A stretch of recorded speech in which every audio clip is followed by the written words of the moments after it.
कहीं से मुसलमान विरोधी नहीं है। क्या है वक्फ? वक्फ कोई मुस्लिम संस्था है क्या? वक्फ एक तरह का ट्रस्ट है।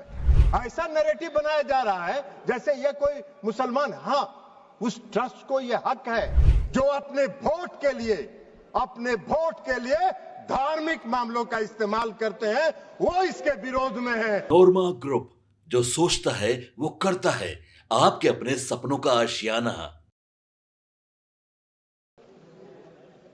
वक्फ संशोधन विधेयक 2025 पर चर्चा हो रही है और चर्चा के प्रारंभ से ही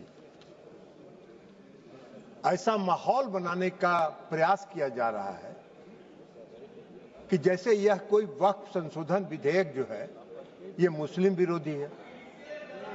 और यह आज से नहीं है। जब ये वक्फ संशोधन विधेयक इस सदन में पेश हुआ था, जेपीसी में जाने के पहले, तब से ये नैरेटिव बनाने का प्रयास किया जा रहा है पूरे देश में, और पूरे देश का माहौल खराब किया जा रहा है यह बता के कि यह मुसलमान विरोधी है। कहीं से ये मुसलमान विरोधी नहीं है। कहीं से मुसलमान विरोधी नहीं है। क्या है वक्फ? वक्फ कोई मुस्लिम संस्था है क्या? वक्फ एक तरह का ट्रस्ट है, जो ट्रस्ट मुसलमानों के हक में काम करने के लिए बनाया जाता है। मुस्लिम कोई धार्मिक संस्था नहीं है वक्फ। ऐसा नैरेटिव बनाया जा रहा है जैसे यह कोई मुसलमान, हाँ, उस ट्रस्ट को यह हक है, उस ट्रस्ट को यह अधिकार होना चाहिए कि वो मुसलमान समुदाय के हर वर्ग के साथ, चाहे वो महिला हो, पुरुष हो, गरीब हो, अमीर हो, पिछड़े हो, अति पिछड़े हो, सभी वर्ग के लोगों के साथ न्याय करे, जो नहीं हो रहा है। क्या है वक्फ? वक्फ तो एक धार्मिक संस्था नहीं है, विनियामक है और प्रशासनिक निकाय है जो मुसलमानों के हक के लिए काम करती है। आज उसको नैरेटिव बनाया जा रहा है। क्यों नैरेटिव बनाया जा रहा है? आप मोदी जी को कोस रहे हैं। अरे भाई, मोदी जी का चेहरा अगर आपको पसंद नहीं आता है तो मत देखिए मोदी जी की तरफ, उनके अच्छे काम का प्रशंसा करिए, यही काम करिए।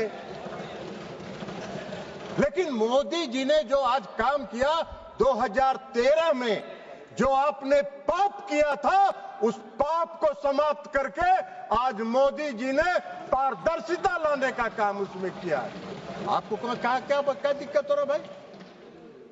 हाँ, ये अलग बात है कि आपको मोदी जी पसंद नहीं है तो नहीं है, तो मत रहे, लेकिन देश की जनता मोदी जी को पसंद करती है और इसलिए मोदी जी पारदर्शिता के साथ समाज के हर तबके के लिए काम करने का काम करते हैं। ये पाप आपका है और आपके उस पाप को आज मोदी जी ने आपके चंगुल से, उस गिरोह से निकाल के आम मुसलमानों की तरफ उसको फेंक दिया है उसके काम करने के लिए। तो ये आपको खराब लग रहा है?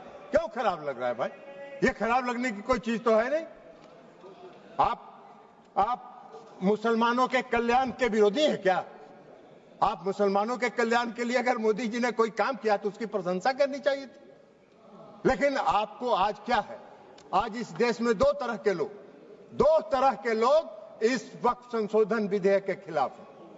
एक वैसे लोग जो अपने वोट के लिए धार्मिक मामलों का इस्तेमाल करते हैं, वो इसके विरोध में है और वो इसके विरोध में माहौल खड़ा कर रहे हैं। और दूसरे वैसे लोग हैं जिनका इस पर वक्फ पर कब्जा था, वो अपने कब्जे को चंगुल से जाते हुए देखकर आज इसके विरोध में खड़ा है। क्या है भाई? क्यों विरोध कर रहे हैं भाई? इस संशोधन के विरोध का क्या कारण है? कोई कारण नहीं है। वक्फ का जो पूरा कार्यकलाप है, वक्फ का जो पूरा वर्किंग है, उस वर्किंग में तो कहीं से इस संशोधन में हस्तक्षेप करने का कोई अधिकार नहीं है। लेकिन अगर वक्फ के कार्यकलाप में हम कोई हस्तक्षेप नहीं कर रहे हैं, लेकिन हम वक्फ का जो आमदनी है वह आमदनी सही मामलों में मुसलमानों के लिए खर्च हो, इस पर नजर रखने के लिए हम इसमें संशोधन लेके आए। आपको क्या दिक्कत नजर आ रहा है इसमें? इसलिए कि आपको लग रहा है कि नजर में तो आप चढ़ जाएंगे, नजर में तो आपके चढ़ जाएंगे। अब आपका वो चलेगा नहीं। जो गिरोह आपका कब्जा में था, मुसलमानों के हक में काम होगा, बेहतर प्रबंधन होगा, धन के दुरुपयोग को रोका जा सकेगा और सिर्फ उसके कार्यकलाप पर निगरानी रखने का तंत्र विकसित किया जा रहा है। इसमें आपको कोई विरोध का आधार नहीं है। और ये नैरेटिव अगर आप बना रहे हैं पूरे देश में, तो अपने लाभ के लिए, अपने राजनीतिक लाभ के लिए, अपने वोट के लिए आप इसका इस्तेमाल कर रहे हैं।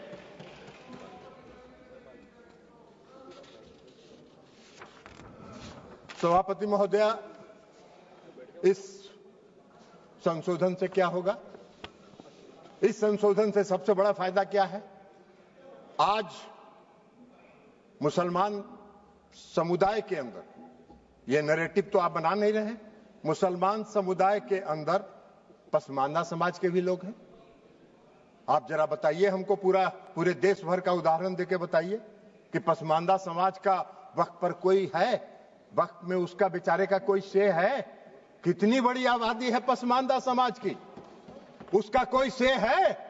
आप पूरे देश में, आपके नेता, कांग्रेस पार्टी के नेता पूरे देश में चिल्ला चिल्ला के कह रहे हैं जातीय गणना कराइए, जनगणना कराइए। तो कराइए, तो मुसलमान के पसमानदा के आप खिलाफ कहां हैं? अगर उनको हक दिया जा रहा है और उनको अधिकार दिया जा रहा है। आपको बता देते हैं, आपको बता देते हैं, आपकी सेकुलरिज्म की एक कांग्रेस पार्टी के एक नेता का कल हम देखे अखबार में एक बयान छपा हुआ है कि जेडीयू सेकुलर पार्टी है, उसको देखना है। अरे जेडीयू को और नीतीश कुमार को आपके सेकुलरिज्म के सर्टिफिकेट की आवश्यकता नहीं है, उसकी आवश्यकता नहीं है। आपको हम एक बात बता देते हैं, सेकुलरिज्म की आपकी परिभाषा है समाज को वोट के लिए बांटो, भावना की राजनीति करो और वोट लेके देश पर राज करो और राज करो। यह आपका सेकुलरिज्म का परिभाषा है।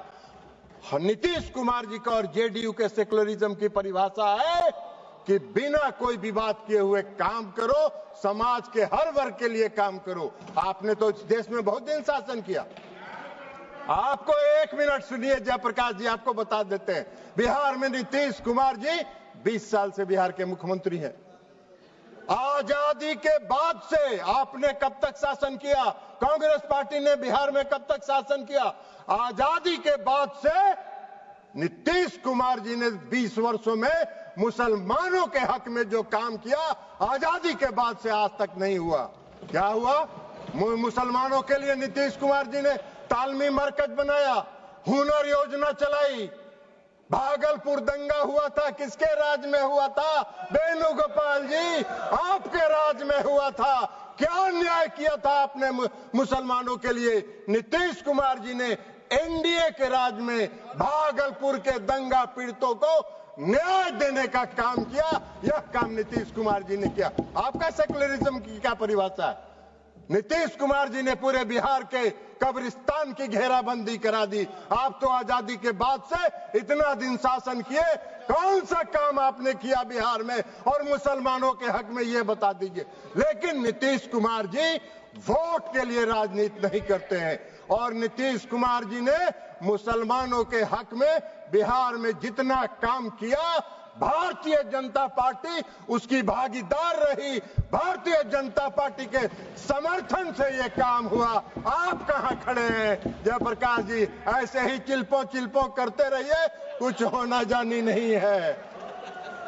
तो इसलिए आज वक्फ संशोधन बिल के माध्यम से मुसलमानों के, पसमानदा समाज के मुसलमानों के लिए, जो पिछड़े वर्ग के मुसलमान हैं, जो गरीब तबके के मुसलमान हैं, जो मुसलमान में भी सबसे निम्न वर्ग के मुसलमान हैं, उनको भी आज न्याय देने का काम हो रहा है। तो आपको चिल्पों मचा रहे हैं, आप हल्ला कर रहे हैं, आप नैरेटिव सेट कर रहे हैं, जैसे लगता है कि इस देश में कोई तूफान आने वाला है। अरे तूफान नहीं आने वाला है। इस देश के पसमानदा समाज के मुसलमान कल नरेंद्र मोदी के साथ खड़े होंगे कि इनके शासनकाल में हमको न्याय मिला। आप कहां नजर आइएगा? नैरेटिव सेट करते रहिए। और उसके बाद आप बताइए, महिला सशक्तिकरण की बात करते हैं, बड़ा चिल्लाते हैं महिला सशक्तिकरण के लिए कि महिलाओं को सशक्त करना है, कांग्रेस पार्टी महिलाओं को सशक्त करती है।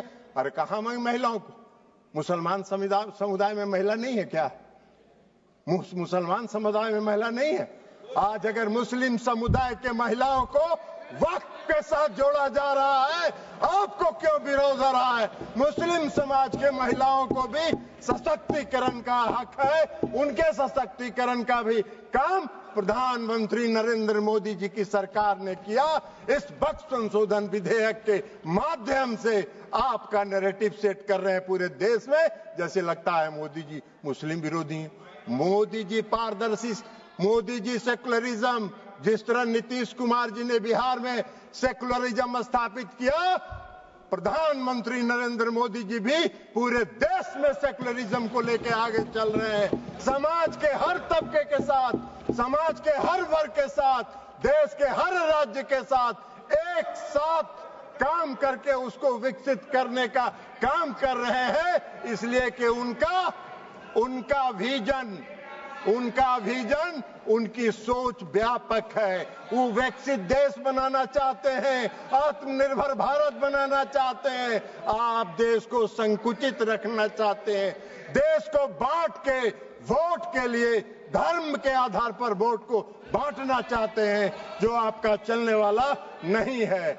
अभी चर्चा हो रही थी, बहुत लोगों ने कहा इस संशोधन के माध्यम से डीएम को अधिकार क्यों दे दिया गया। बहुत लोगों ने सिविल प्रोसीजर कोड तक की बात करी, हमको हंसी आ रही थी। सीपीसी से क्या लेना देना है? गाय का सील भैंस में, भैंस का सील सिंह जो है गाय में लगा रहे हैं। अरे भाई, इस देश में रेवेन्यू के रिकॉर्ड्स का कस्टोडियन कौन होता है? इस देश में रेवेन्यू के रिकॉर्ड्स का कस्टोडियन डिस्ट्रिक्ट मजिस्ट्रेट होता है, और डिस्ट्रिक्ट मजिस्ट्रेट को अगर यह अधिकार दिया गया था, कोई गलत नहीं था, लेकिन फिर भी आपने उसका विरोध किया। तो भाई सरकार ने सोचा कि चलिए आपके विरोध को मान लेते हैं, और उससे बड़े अधिकारी को दे दिया ये अधिकार। लेकिन रेवेन्यू के रिकॉर्ड्स का कस्टोडियन जिलाधिकारी होता है। आपका अगर झगड़ा होगा, मेरी संपत्ति का अगर झगड़ा होगा, वेणुगोपाल जी आपकी संपत्ति का किसी से झगड़ा होगा, तो कहां जाते हैं आप? खतियान देखने के पास? किसके पास जाते हैं? वही डिस्ट्रिक्ट मजिस्ट्रेट के यहां, वही डिस्ट्रिक्ट मजिस्ट्रेट की अदालत में जाते हैं। एक आम मुसलमान भी आज की तारीख में, आम नागरिक अगर मुसलमान का है और उसकी व्यक्तिगत संपत्ति पर कोई विवाद होता है, तो वो जाता है डिस्ट्रिक्ट मजिस्ट्रेट के यहाँ, और वहीं से उसको न्याय मिलता है। तो आम मुसलमान डिस्ट्रिक्ट मजिस्ट्रेट के दफ्तर में जाएंगे, उनको न्याय मिलेगा। अब वक्फ को नहीं जाना है, इसलिए कि वक्फ की जमींदारी है। पूरे वक्फ की संपत्ति पर उसको समाप्त करने का काम, पारदर्शिता लाने का काम नरेंद्र मोदी की सरकार ने किया है।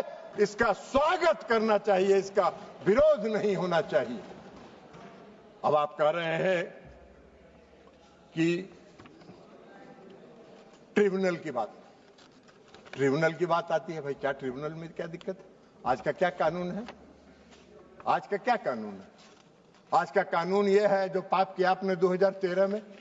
आज का कानून क्या है कि अगर कोई वक्त, जो सुबह में रिजिजू साहब मंत्री जी जो भाषण दे रहे थे, उन्होंने कहा कि धारा 40 को खत्म कर दिया हमने। बड़ा बहुत अच्छा धन्यवाद के पात्र हैं किरेन रिजिजू साहब जी। इन्होंने सुप्रीम कोर्ट की बिल्डिंग को, राष्ट्रपति भवन की बिल्डिंग को, लोकसभा की बिल्डिंग को बचा लेने का काम किया, नहीं तो कल कह देता ये भी मेरा वक्त का संपत्ति है। भाई आपका कौन सा कानून है इस देश में? इस देश में ऐसा कहीं कानून होता है? कोई प्रजातांत्रिक, हम आजादी के बाद से इतने दिनों से इस देश को चला रहे हैं, कौन सा इस देश में ऐसा कानून है कि वक्फ ने जिस पर रख दिया हाथ, वक्फ की संपत्ति हो गई? अभी सेकुलरिज्म के इनके सहयोगी हैं, जिनके आजकल वेणुगोपाल जी जिस पार्टी जो है, जिसकी पिछलग्गू बनी हुई है, आज उनका भी वायरल हो रहा है इसी लोकसभा में उनका दिया हुआ भाषण वायरल हो रहा है, जिन्होंने कहा है कि पूरे डाक बंगला चौक को पटना के वक्फ वालों ने कब्जा करके रख लिया है, सख्त कानून बनना चाहिए और उन लोगों को विदा करना चाहिए। तो यही तो आपका है, यही आपका है, वायरल है। जरा बाहर निकल के वेणुगोपाल जी देख लीजिए, नहीं हो तो बोलिएगा, हम भेज देंगे, मेरे पास भी है, हम भी भेज देंगे आपको, देख लीजिएगा। तो आप वक्फ की संपत्ति को अगर आज समाप्त कर दिया उस धारा को, तो बड़ा बढ़िया काम किया, हम धन्यवाद देते हैं रिजिजू साहब के, जिन्होंने इस देश को बचा लिया और इस देश के कई लोगों को इस शिकंजे में फंसने से बचा लेने का काम इन्होंने किया है, इसलिए हम उनको धन्यवाद देते हैं। अब ट्रिब्यूनल की बात है, ट्रिब्यूनल का क्या था भाई? कल इस कानून के तहत ट्रिब्यूनल में जाइए, ट्रिब्यूनल में जाके आप साबित करिए कि वक्फ का संपत्ति नहीं है, ये मेरा संपत्ति है, और उसको 5 साल तक 10 साल तक ट्रिब्यूनल सुनता रहेगा, और एक बार ट्रिब्यूनल फैसला दे दिया कि वक्फ वाले सही है, अब फिर कहीं नहीं जाइए, फिर उसी में रिवीजन फाइल करिए। यही तो आज का कानून था, जिसको खत्म करके इस सरकार ने पारदर्शिता लाने के लिए सिर्फ इंडिविजुअल को भी नहीं, अगर वक्फ को भी कोई शिकायत है तो वह भी अपील में जा सकता है, उसको भी आजादी मिल गई है। दो तरफा मामला साफ है। अब चलिए, जो सही होगा वही होगा, और यही काम नरेंद्र मोदी जी करते हैं, पारदर्शिता लाते हैं। आपको पारदर्शिता से चिढ़ है, आपको पारदर्शिता से नफरत है, तो इसमें मोदी जी क्या करें? उनका चेहरा आपको खराब लगता है तो मोदी जी क्या करेंगे? आपको पसंद नहीं है, उनके काम की प्रशंसा किया करिए। इसलिए आज जो ये संशोधन लेके सरकार आई है, ये संशोधन पूरे वक्फ के कार्यकलाप को, पूरे वक्फ के कामकाज पर, पूरे वक्फ की संपत्ति पर, पूरे वक्फ का इस्तेमाल आम और गरीब मुसलमानों के लिए, मुस्लिम महिलाओं के लिए हित में हो, इसकी व्यवस्था के साथ ये संशोधन विधेयक आया है।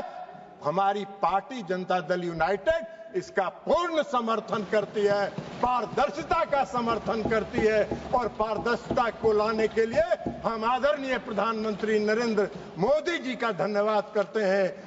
अल्पसंख्यक कल्याण मंत्री किरण रिजिजू साहब का धन्यवाद करते हैं और अपनी बात समाप्त करते हैं।